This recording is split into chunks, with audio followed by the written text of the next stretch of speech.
Hello दोस्तों, मेरा नाम है मोहम्मद कैसर और आप देख रहे हैं स्टडी चैनल। इस वीडियो में हम लोग बात करने वाले हैं ऑनलाइन एग्ज़ाम आप कैसे देंगे। पहली बार यदि आप ऑनलाइन एग्ज़ाम देने जा रहे हैं तो इस वीडियो को लास्ट तक जरूर देखिएगा। बहुत सारे छात्र कंप्यूटर से फेमिलियर नहीं हैं, ऑनलाइन एग्ज़ाम देने में उन्हें घबराहट होती है, तो आपके इस घबराहट का हल है इस वीडियो में। काफ़ी समय से दोस्तों एग्ज़ाम वगैरह भी नहीं हो रहे थे, कोविड का सिचुएशन था, चीज़ें अब नॉर्मल हो रही हैं और धीरे धीरे लगभग सभी परीक्षाएं अब ऑनलाइन ही शिफ्ट हो रही हैं। तो आपको आइडिया होना चाहिए कि आखिर आप कैसे अपना एग्ज़ाम देंगे। सबसे पहली चीज़ दोस्तों बेसिक से स्टार्ट करेंगे और फिर मैं आपको लाइव डेमो के थ्रू दिखाऊंगा भी कि कैसे कैसे आपको ये एग्ज़ाम देना होता है। सबसे पहली चीज़, कुछ छात्र पूछते हैं कि ऑनलाइन एग्ज़ाम क्या हम अपने घर बैठे अपने मोबाइल या कंप्यूटर लैपटॉप से दे सकते हैं। तो ऐसा बिल्कुल भी नहीं होता है। आपको एग्ज़ामिनेशन सेंटर पर जाना होगा, जहां पर आपका सेंटर होगा वहीं पर एग्ज़ाम आपको देना होगा। तो ये तो एक बेवकूफ़ी भरा सवाल है कि क्या हम ऑनलाइन एग्ज़ाम अपने घर पर दे सकते हैं। बिल्कुल भी नहीं।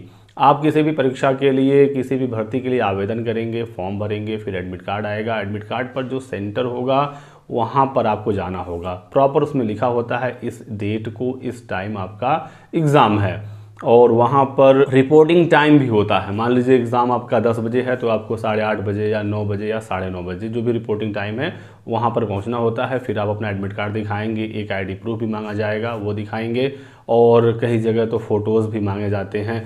तो शिक्षक भर्ती की परीक्षा में यूपी टेट हो, सुपर टेट हो, अभी तो ये ऑनलाइन नहीं होते हैं, आगे चलकर ये भी हो सकता है ऑनलाइन हो जाए। तो यहाँ पर आपके डीएलएड या बीटीसी वगैरह की मार्कशीट भी मांगी जाती है। तो नॉर्मली आपका एडमिट कार्ड और एक आईडी प्रूफ, दो चीज़ मांगी जाती है, वहाँ पर चेक होगा और फिर एक कंप्यूटर आपके नाम से पहले से अलॉट होगा। ऐसा नहीं है कि आप कहीं भी जाकर बैठ जाएंगे, प्रॉपर आपका एक सिस्टम नंबर होगा, वहाँ पर आप जाकर बैठेंगे। 15-20 मिनट पहले ही आपको वहाँ पर बैठा दिया जाता है। उसके बाद एक स्क्रीन आपके सामने आएगी, वहाँ पर आपको लॉगिन करना होता है रजिस्ट्रेशन नंबर और पासवर्ड की सहायता से। रजिस्ट्रेशन नंबर आपके एडमिट कार्ड पर होता है, पासवर्ड नॉर्मली आपका डेट ऑफ बर्थ होता है। तो डेट ऑफ बर्थ होगा तो उससे आप लॉगिन करेंगे, कुछ और होगा तो एग्जामिनेशन सेंटर पर आपको बताया जाएगा, वहाँ पर प्रॉपर लोग रहते हैं, आपको गाइड करेंगे। यदि आपने कभी ऑनलाइन एग्ज़ाम नहीं दिया है तो भी आप परीक्षा दे सकते हैं बड़े आसानी से, वहाँ पर चीज़ों को बताया जाता है। तो जो भी पासवर्ड होगा आपको बता दिया जाएगा, आप लॉगिन कर लेंगे। चलिए मैं आपको आगे की चीज़ें बिल्कुल स्क्रीन पर दिखाता हूं ताकि आपको कोई कन्फ्यूज़न ना हो। एक चीज़ आप और जान लीजिए कि कीबोर्ड का कोई ख़ास यूज़ ऑनलाइन एग्ज़ाम में नहीं होता है। सिर्फ कुछ चीज़ें टाइप करनी हैं, जैसे कि लॉगिन करते समय रजिस्ट्रेशन नंबर और पासवर्ड। इसके अलावा कोई ख़ास काम नहीं है। मेन आपके माउस का ही काम होता है। कुछ इस तरह का माउस होता है, आपने देखा ही होगा। माउस में दो बटन होते हैं, एक लेफ्ट में एक राइट में। बीच में स्क्रॉल करने के लिए होता है, पेज को ऊपर नीचे करने के लिए। कोई अगर बड़ा क्वेश्चन है तो स्क्रॉल करके आप ऊपर नीचे भी कर सकते हैं। तो माउस में लेफ्ट और राइट बटन में जो राइट वाला बटन है उसको आपको नहीं छूना है, उसका कोई यूज़ नहीं होता है। सिर्फ लेफ्ट वाले बटन का ही यूज होता है। कहीं क्लिक करना है, किसी क्वेश्चन का आंसर देना है तो लेफ्ट वाले बटन को ही आप क्लिक करेंगे। तो माउस को थोड़ा सा आप प्रैक्टिस ज़रूर कर लें कि किस तरह से आप माउस घुमा रहे हैं तो स्क्रीन पर कर्सर मूव कर रहा है, और क्लिक वगैरह थोड़ा सा प्रैक्टिस कर लेंगे तो माउस से आप फैमिलियर हो जाएंगे। चलिए चलते हैं अपने स्क्रीन पर। तो जैसे ही आप अपनी सीट पर बैठ जाएंगे, जो पहला स्क्रीन है आपके कंप्यूटर का वो कुछ इस तरह से आएगा। यहाँ पर दोस्तों देख सकते हैं आपसे आपका यूज़र नेम मांगा जाएगा और पासवर्ड मांगा जाएगा। तो मैंने आपको बता ही दिया कि आपको ये कहाँ से मिलेगा। यूज़र नेम नॉर्मली आपके एडमिट कार्ड पर होता है और पासवर्ड यदि आपका डेट ऑफ बर्थ है तो डेट ऑफ बर्थ डालिए, कुछ और है तो आपको वहाँ पर बताया जाएगा। दोनों डेटा फिल करने के बाद आपको लॉगिन के बटन पर क्लिक करना है। ये जो पहला पेज है ये अलग अलग एग्ज़ाम के लिए इंटरफेस थोड़ा सा अलग अलग हो सकता है, तो इसको लेकर आपको परेशान नहीं होना है। यूज़र नेम और पासवर्ड आप कीबोर्ड की सहायता से फिल करेंगे। उसके बाद माउस को लेकर आएंगे लॉगिन के बटन पर और यहाँ पर क्लिक कर देंगे। उसके बाद आपके सामने इंस्ट्रक्शन आ जाएगा कुछ इस तरह से, और यहाँ पर आपका नाम आएगा, एग्ज़ाम का ड्यूरेशन, कितनी देर का एग्ज़ाम है, 90 मिनट का है, 2 घंटे का है, 2.5 घंटे का है, जितने समय का आपका एग्ज़ाम होगा वो यहाँ पर दिखेगा। आपका रोल नंबर, सेंटर का नाम और मैक्सिमम मार्क्स, ये कुछ बेसिक डिटेल हैं जो आपको दिख जाएंगे।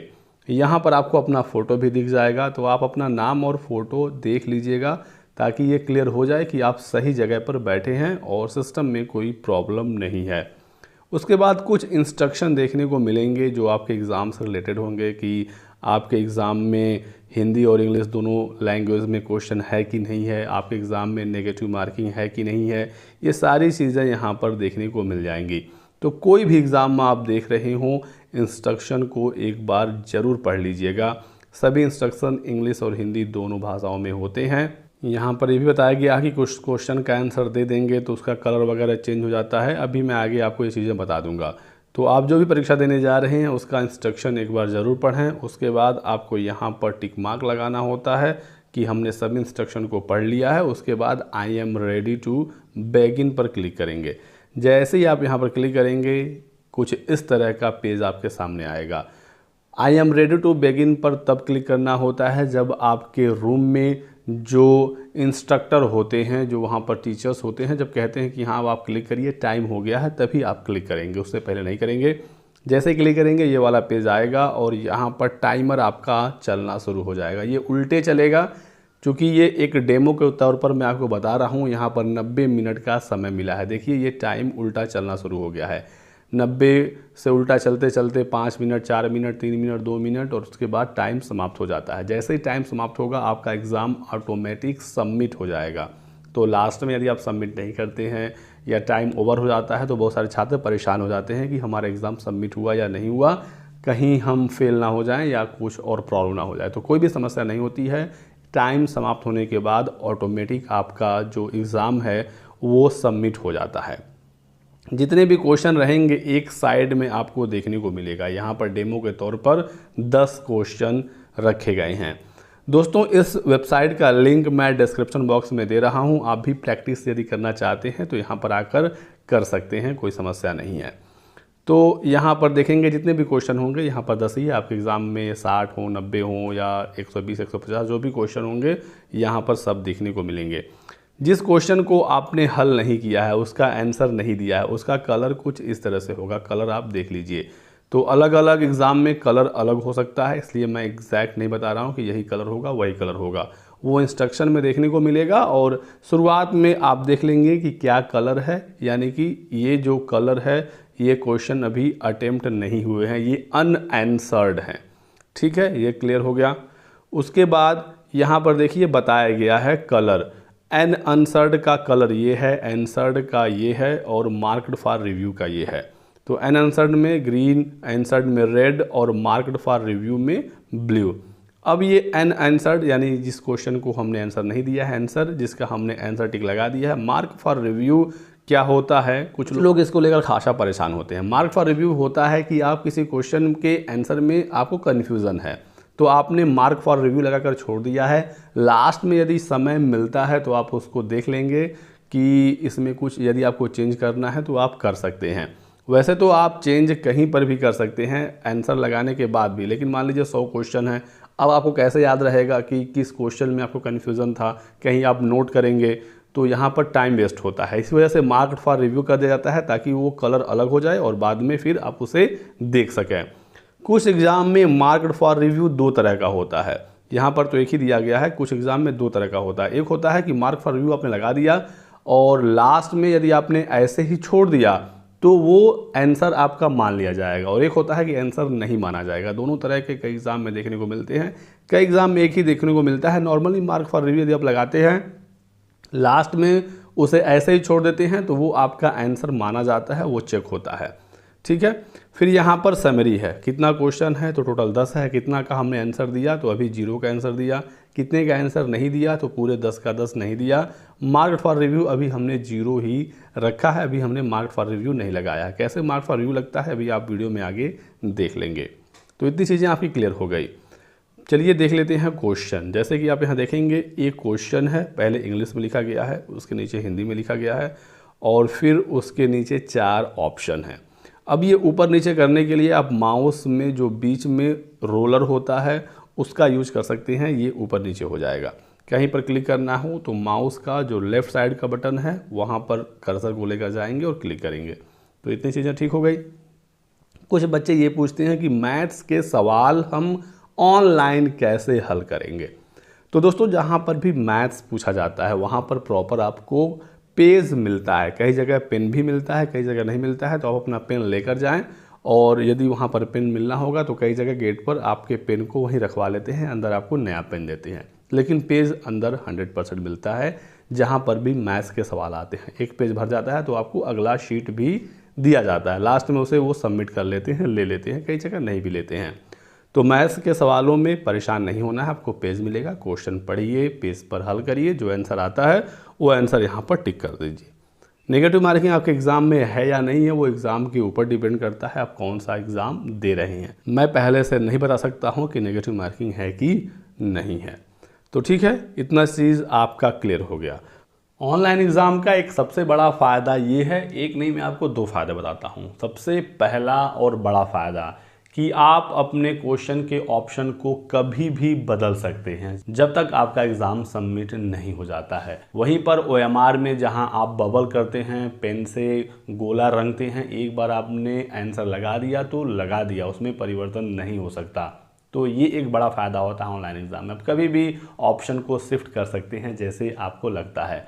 और दूसरा फ़ायदा ये है कि आपका जो रिज़ल्ट है वो रुकेगा नहीं। बहुत बार OMR भरते समय जो फर्स्ट पेज होता है जहाँ पर रजिस्ट्रेशन नंबर और नंबर और बुकलेट सीरीज़ वगैरह भरा जाता है, वहाँ पर कुछ गलती हो जाती है, रिज़ल्ट नहीं आता है, रुक जाता है। बहुत बार ऐसा होता है, हज़ारों छात्रों का रिज़ल्ट आता ही नहीं है OMR गलत भरने के कारण। लेकिन ऑनलाइन एग्ज़ाम में ये समस्या है ही नहीं, क्योंकि यहाँ पर कुछ आपको गोले भरने नहीं, आपको लॉगिन करना है, अपना एग्ज़ाम देना है, जो भी आपका रिज़ल्ट होगा वो आ जाएगा।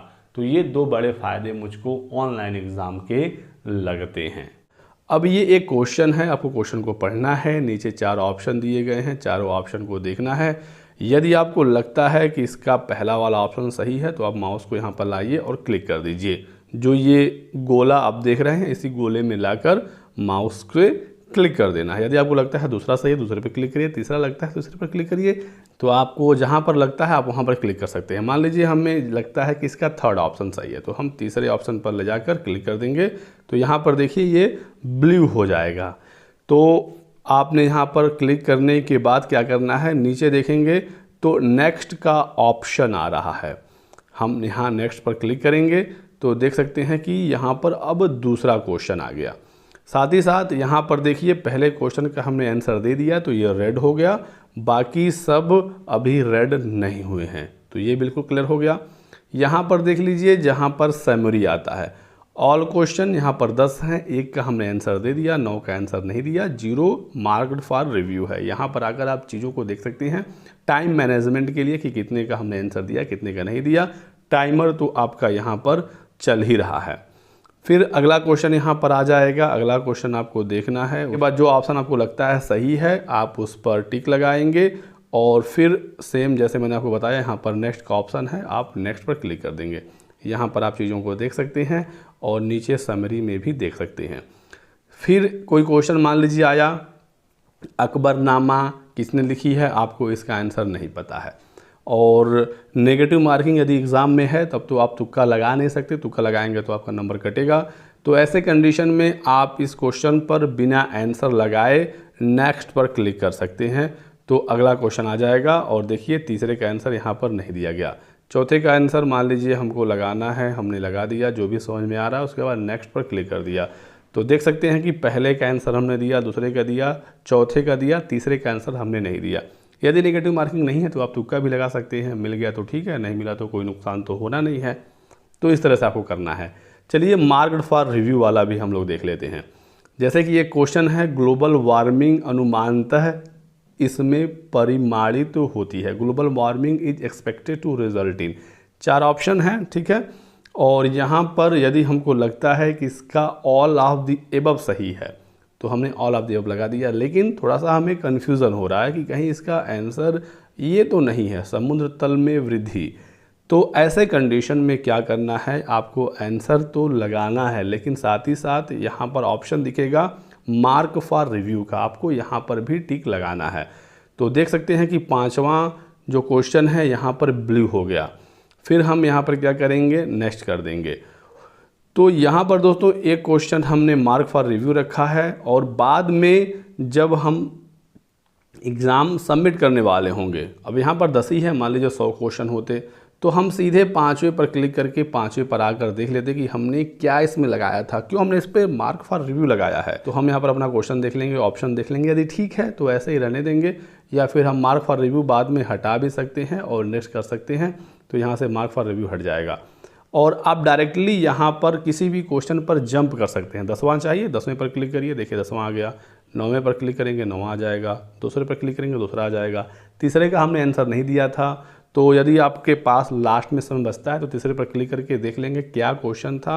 यदि उस समय समझ में आता है तो इसका आप आंसर दे सकते हैं, नहीं आता है तो छोड़ देंगे, क्योंकि नेगेटिव मार्किंग वाले में तुक्का नहीं लगाना चाहिए, नंबर नॉर्मली कट ही जाता है। यदि 2 ऑप्शन में कन्फ्यूजन है तो आप लगा भी सकते हैं, लेकिन 3 या 4 में कन्फ्यूजन है तब तो समस्या ज़्यादा है। तो ये प्रॉपर तरीका है ऑनलाइन एग्ज़ाम देने का। और मार्क फॉर रिव्यू, मान लीजिए आपने लगा दिया, कोई क्वेश्चन है, चलिए 6वां क्वेश्चन है, हमने कुछ आंसर लगाया, मार्क फॉर रिव्यू लगाया, नेक्स्ट कर दिया, ठीक है। उसके बाद फिर हम 7वें पे गए, 9वें पे गए और लास्ट में हमने मार्क फॉर रिव्यू लगाकर छोड़ दिया, उसको चेंज नहीं किया, लास्ट में हमने एग्ज़ाम को सबमिट कर दिया।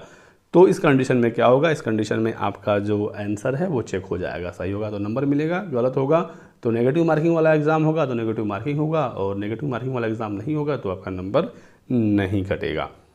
जैसे ही आप सब कुछ कर लेते हैं, आप अपने अकॉर्डिंग यहाँ पर एग्ज़ाम सबमिट कर सकते हैं। यहाँ पर क्लिक करके यहाँ पर आपका एग्ज़ाम सबमिट हो जाएगा। और यदि आप एग्ज़ाम सबमिट नहीं करते हैं, टाइम ओवर हो जाता है, तो ऑटोमेटिक ही आपका एग्ज़ाम सबमिट हो जाता है। लास्ट में इस तरह का पेज भी आपके सामने आ जाता है, जिसमें दिख जाता है कि आपने कितने क्वेश्चन किए, कितना आंसर किया, कितना नहीं किया, कितना आपने रिव्यू लगाया था। तो एक समरी भी आपको दिख जाती है। तो कैसा लगा दोस्तों ये वीडियो, कमेंट करके हमें ज़रूर बताएं। कोई भी आपके सवाल हो तो कमेंट सेक्शन में आप हमसे पूछ लीजिए, आपके सभी सवालों का जवाब दे दिया जाएगा। ये वीडियो पसंद आया तो लाइक और शेयर कर दीजिएगा। चैनल को सब्सक्राइब करके बेल आइकन दबा लीजिए, ताकि आपको इसी तरह की सभी लेटेस्ट और ऑथेंटिक इन्फॉर्मेशन मिलती रहे। Thanks for watching.